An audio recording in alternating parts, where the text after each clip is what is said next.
Programme کا عنوان اور موضوع ہے نفلی عبادات.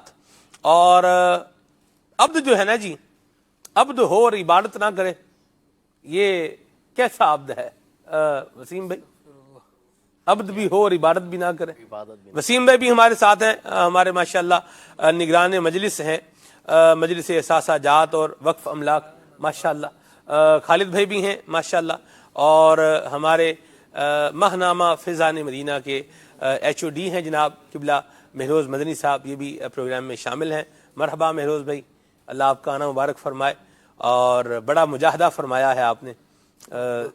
مہروز بھائی کا آنا یہ کیا ہے؟ ایک مجاہدہ ہے. اب یہ کیسے مجاہدہ ہے اس پر ہم بعد میں کریں گے، ابھی آتے ہیں اس پر. جی، بندہ ہو، عبد ہو اور جو ہے وہ عبادت نہ کرے، کیا کہیں گے؟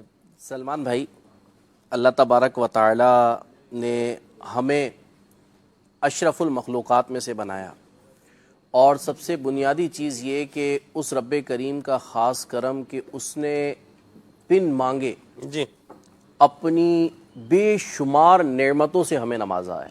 جی، اور سچی بات یہی ہے کہ انسان کی تخلیق کا بنیادی مقصد ہی عبادت ہے. صحیح فرما دیا کہ زندگی اور موت کو اللہ تبارک و تعالیٰ نے بنایا ہی اس لیے ہے کہ تم اس کی عبادت کرو، اسے راضی کرنے والے کام کرو. فرائض جو بھی ہیں ان کو ادا کرنا یہ ہر مسلمان پر لازم ہے، اور سمجھ لیں کہ اس کے علاوہ تو چارہ کار ہے ہی نہیں نا، ادا کرنا ہی کرنا ہے. کیونکہ وہ بات آپ نے بڑی پیاری ارشاد فرمائی کہ بندہ ہے، بندے کا کام ہی عبادت کرنا، اپنے رب کی عبادت کرنا، اس کا شکر بجا لانا ہے. آج کا ہمارا موضوع نوافل ہیں، اور نوافل کے حوالے سے بڑی پیاری بات مفتی صاحب نے ارشاد فرمائی کہ دیکھیں سلمان بھائی، ایک چیز میں آج سوچ رہا تھا مفتی صاحب کی اس وضاحت کے بعد، پڑھنے کے بعد. ہم اگر دیکھیں نا دنیاوی طور پہ بھی کہ ہم جن کمپنیز میں جن جگہوں پر کام کر رہے ہوتے ہیں لوگ، یہاں پر ایک ورکر ایسا ہوتا ہے کہ جو اپنے وقت پر آیا، اپنے وقت پر اپنی ذمہ داری پوری کر کے چلا گیا. صحیح. اور کام کیا چلا گیا. وہ بھی قابل تعریف ہوتا ہے کہ اس نے اپنے وقت میں کوئی خیانت نہیں کی، کوئی اس نے وہ اپنے وقت میں کوئی جسے کہتے ہیں کہ نافرمانی والا کام نہیں کیا، باقاعدہ اس نے اپنے تقاضوں کے مطابق اپنے وقت پر پورا کام کیا ہے. صحیح. اور یہی مثال ہم فرائض کے لیے لے سکتے ہیں کہ اللہ تبارک و تعالیٰ نے جو فرائض ہم پر لازم کیے، 5 نمازیں ہیں، زکوٰۃ ہے، صاحب استطاعت ہونے کی صورت میں، صاحب استطاعت ہونے کی صورت میں حج ہے، اسی طرح دیگر بہت سارے فرائض ہیں، اپنے بچوں کی کفالت وغیرہ کے حوالے سے واجبات ہیں، وہ تو بندہ ادا کر رہا ہے، لیکن وہ بھی قابل تعریف ہے. لیکن ایک امپلائی وہ ہوتا ہے کمپنی کا کہ جو کمپنی کے لیے ہر وقت ہر طرح سے تیار رہتا ہے، یعنی وقت بے وقت، ہر وقت وہ اویلیبل ہے. ایسا شخص الگ سے اس کی سمجھ لیں کہ قابل تعریف شمار کیا جاتا ہے، اس کی تعریف کی جاتی ہے، اور یہ بات بیان کی جاتی ہے کہ جناب یہ وہ شخص ہے کہ جو بغیر وقت دیکھے اور اپنی ذمہ داریوں سے آگے نکل کر خدمات انجام دے رہا ہوتا ہے. اپنی خوشی کے ساتھ، اپنے ادارے کے ساتھ یہ اتنا مخلص ہے کہ یہ آگے بڑھ کر کام کر رہا ہوتا ہے، یہ اپنی ذمہ داریوں سے آگے بڑھ کر کام کر رہا ہے. تو نفلی عبادات کرنے والا شخص اللہ تبارک و تعالیٰ کی بارگاہ میں اس سے زیادہ قابل تعریف اور اللہ تبارک و تعالیٰ کی بارگاہ میں مقبول ہوتا ہے کہ جو فرائض اللہ تبارک و تعالیٰ نے اس کے ذمے لگائے تھے، جو اہم ترین امور اس کے ذمے لگائے تھے، یہ اپنے رب کی عبادت کرنے میں اس کو اتنا مزہ آتا ہے، اتنی خوشی ہوتی ہے، اتنا ذوق حاصل ہوتا ہے اس کو کہ یہ اپنے رب کے فرائض تو ادا کرتا ہے، لیکن فرائض سے بڑھ کر بھی رب کی عبادت میں مشغول رہتا ہے. یہ بندہ اللہ تبارک و تعالیٰ کی بارگاہ میں زیادہ مقبول ہوتا ہے. تو مفتی صاحب نے اسی طرف ایک سمجھ لیں کہ وضاحت کرتے ہوئے ارشاد فرمایا، نفل کو کہا جاتا ہے تطوع جی عربی کے اندر. تو آپ نے فرمایا گیا کہ نفلی عبادت کو تطوع کہا جاتا ہے، اور اس کا مطلب یہ ہے کہ بندہ اپنی خوشی سے کوئی عمل کرے. واہ واہ واہ. اپنی خوشی سے، اپنی رضا سے، یعنی اس کو اپنے رب کی عبادت کرنے میں اتنا مزہ آ رہا ہے، اتنا ذوق آ رہا ہے کہ اس کا دل کچھ اور کرنے کو چاہتا ہی نہیں ہے. وہ ہر وقت اپنے رب کی فرما برداری میں لگا رہتا ہے، ہر وقت نوافل کی ادائیگی میں لگا رہتا ہے. اگر ہم اپنے بزرگوں کو دیکھیں، اکابرین اسلام کو دیکھیں، میں ہمارے ماشاءاللہ مہروز بھائی ہمارے آفس میں تشریف لائے تھے، اور ماہنامہ فیضان مدینہ کی ترغیب بھی حضرت نے دلائی، اور ماشاءاللہ ہمارے آفس کے کئی اسلامی بھائیوں نے ماہنامہ فیضان مدینہ کی بکنگ کروائی، ماشاءاللہ. تو الحمدللہ ماہنامہ فیضان مدینہ ہمارے آفس میں پہنچ جاتا ہے. میں اس کا مطالعہ کر رہا تھا، یہاں پہ دیکھیں ہمارے بزرگان دین کی عبادت کا انداز یہ اسی ماہ کے ماہنامہ فیضان مدینہ میں ہے. اور بڑی پیاری بات امام اعظم ابو حنیفہ رحمۃ اللہ تعالی علیہ کے حوالے سے آپ کی 8 خاص باتیں ایک موضوع اس میں نقل کیا گیا تذکرۃ الصالحین کے تحت. صحیح. بڑی پیاری بات لکھی، فرمایا گیا ہے کہ آپ کی خصوصیات میں سے ایک خاصیت یہ تھی، زہد، تقوی اور عبادت و ریاضت میں جس قدر آپ کی سعی بلیغ اور جد و جہد کا ثبوت ملتا ہے، اللہ اکبر. تاریخ میں کسی اور فقی کا اس قدر مجاہدہ نہیں ملتا. اللہ. لکھا ہے جس جگہ آپ کی وفات ہوئی وہاں 7000 بار آپ نے قرآن پاک کا ختم کیا. اللہ. اللہ. اب آپ دیکھیں قرآن پاک کی تلاوت کرنا کوئی ہر وقت فرض و واجب نہیں ہے، ہاں جی. لیکن انہیں قرآن پاک کی تلاوت کا مزہ ایسا لگ گیا تھا، آئے ہائے. انہیں قرآن پاک کی تلاوت کرنے میں مزہ اتنا آتا تھا کہ یہ اللہ تبارک و تعالیٰ کی اس کلام کی تلاوت کرتے ہی رہتے تھے، واہ واہ. تلاوت میں مشغول رہتے تھے. 7000 کا فیگر بیان کرنا میرے لیے آسان ہے، ایسی بات. سننے کے والوں کے لیے بھی آسان ہے، ایسی لیکن یہ تلاوت کرنے والا شخص اب تلاوت کرتا ہوگا جسے ذوق مل گیا، اس کی کیا ہی بات ہے. واہ واہ. تو بات یہی ہے کہ رب کو وہ بندہ بڑا پسند ہے کہ جو اللہ تبارک و تعالیٰ کے لیے عبادات میں مشغول رہے، اس کی بارگاہ میں مناجات کرتا رہے، گڑ گڑاتا رہے. تو لہٰذا اپنی زندگی میں ہمیں یہ ضرور کرنا چاہیے کہ کچھ نہ کچھ نفلی عبادات اپنی زندگی کا معمول بنائیں.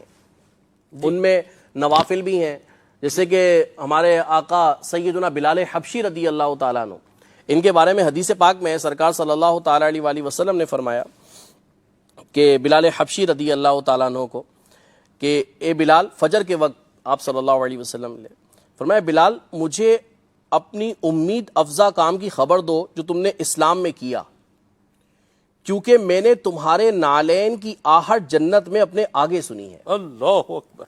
فرمایا میں نے اپنے نزدیک کوئی امید افزا کام نہیں کیا. حضرت بلال حبشی عرض کر رہے ہیں یا رسول اللہ میں نے کچھ نہیں کیا بجز اس کے کہ دن اور رات کی کسی گھڑی میں وضو نہیں کیا مگر اس وضو سے اس قدر نماز مقدر میں تھی کر کے تحیت الوضو. صاحب نے بڑی پیاری کہ بلال حبشی آگے آگے آہٹ سنی ہے، سرکار سے آگے تو کوئی نہیں جائے گا. فرمایا کہ سرکار کے آگے بلال حبشی کا انداز جو ہے وہ یہ ہے کہ جیسے کہ بادشاہ کے آگے خدام چلتے ہیں. واہ واہ واہ. اور آگے آگے چلتے ہوئے جسے کہتے ہیں نا کہ آپ نے الفاظ بھی یہی استعمال کیے کہ ہٹو بچو کرتے ہوئے چلتے ہیں نا کہ ہٹ جاؤ راستہ دے دو بادشاہ سلامت تشریف لا رہے ہیں. تو فرمایا کہ بلال حبشی رضی اللہ تعالیٰ عنہ کی یہی کیفیت ہوگی کہ آپ آگے آگے لوگوں کو ایک طرف کرتے ہوئے کہ میرے آقا صلی اللہ تعالیٰ علیہ وسلم جنت میں تشریف لا رہے ہیں، آپ خدمت کے اعتبار سے سرکار کے آگے ہوں. واہ جی واہ. اور یہاں پر سرکار صلی اللہ تعالیٰ علیہ وسلم نے جو بلال حبشی رضی اللہ تعالیٰ عنہ سے استفسار فرمایا کہ بلال اپنا وہ عمل بتاؤ، تو اس کی شرح میں مفتیان شارحین نے لکھا ہے کہ اس کی وجہ یہ ہے کہ امت کو اس عمل کی تعلیم ہو، ورنہ میرے آقا صلی اللہ تعالیٰ علیہ وسلم بڑی ذوق افزا بات ہے کہ آپ سب جانتے ہیں اللہ تعالیٰ نے آپ کو وہ منظر دکھا دیا جو منظر لاکھوں سالوں کے بعد ہونا ہے. مفتی صاحب فرما رہے ہیں کہ یہ واقعہ بھی رونما ہونا ہے جنت میں. فرمایا یہ واقعہ میرے آقا صلی اللہ تعالیٰ علیہ وسلم کو پہلے ہی دکھا دیا گیا، آپ نے اس کو پہلے ہی ملاحظہ فرما لیا. تو آپ جب اس واقعے کو ملاحظہ فرما سکتے ہیں تو آپ یہ بھی جانتے ہیں کہ بلال حبشی رضی اللہ تعالیٰ عنہ کو یہ مقام اور مرتبہ کس عمل کے تحت ملا ہے. تو فرمایا اس امت کو تعلیم دینے کے لیے آپ نے فرمایا کہ بلال تمہارا عمل کیا ہے. تو لہذا نوافل کو ہمیں زندگی کا حصہ بنانا. بڑی پیاری بات کہی، اور یہ تو بڑا ایک واضح سا ایک اصول ہے اور ضابطہ ہے اور قاعدہ ہے کہ استفہام ہے نا، استفہام سوال جسے سوال کہتے ہیں، تو یہ صرف عدم علم کی بنا پر نہیں ہوتا. یعنی بندے کو پتہ نہیں ہے اس لیے بندہ سوال کر رہا ہے، صرف اسی لیے سوال نہیں ہوتا کہ مجھے پتہ نہیں ہے. بعض اوقات کسی کو کوئی شے یاد دلانے کے لیے بھی سوال کیا جاتا ہے. میروز بھائی آپ کو یاد ہے، یوں ایک بات کریں جیسے مثال کے طور پر، تو سوال کر رہے ہیں لیکن کس کے لیے کر رہے ہیں؟ اس کو سامنے بندے کو یاد دلانے کے لیے. ایسا نہیں کہ اس کو پتہ ہی نہیں ہے، مجھے نہیں پتا، پتہ دونوں کو ہے، لیکن یاد دلانے کے لیے کیا ہو رہا ہے؟ کویشچن ہو رہا ہے، سوال ہو رہا ہے، ٹھیک ہے. اچھا، کبھی تعلیم کے لیے دوسرے کو سکھانے کے لیے بھی سوال ہوتا ہے. جیسے جو ہے نا وہ جو ہے اسٹوڈنٹس بعض اوقات جو ہے وہ ٹیچر سے سوال کرتے ہیں، اسٹوڈنٹ کو بھی جواب آتا ہے، ٹیچر کو بھی جواب آتا ہے، لیکن جو دیگر کلاس میں بیٹھے ہوئے طالب علم ہیں ان کو اس کا جواب نہیں آتا. تو ایک اسٹوڈنٹ جو ہوتا ہے وہ سوال کرتا ہے کہ ٹیچر کی جواب دے گا اور باقی سب کو بھی کیا ہو جائے گا، پتہ چل جائے گا. ٹھیک ہے، جیسے جامعہ المدینہ میں بھی وہ طالب علم جو شرح پڑھ کے آتا ہے، کتاب کی صحیح سبق کی تیاری کر کے آتا ہے، تو وہ پھر کبھی کبھی ایک ایسا سوال کرتا ہے کہ اس کو تو جواب آتا ہے لیکن جو دیگر افراد بیٹھے ہوتے ہیں ان کی اس پر توجہ نہیں ہوتی، ان کی معلومات میں اضافہ ہو جاتا ہے. ٹھیک ہے، اللہ کریم نے موسیٰ علیہ السلام سے کہا ما تلک بیمینک یا موسیٰ، اے موسیٰ آپ کے سیدھے ہاتھ میں کیا ہے؟ تو یہ اللہ کریم نے بھی ایک استفسار فرمایا، ایک سوال کیا ہے.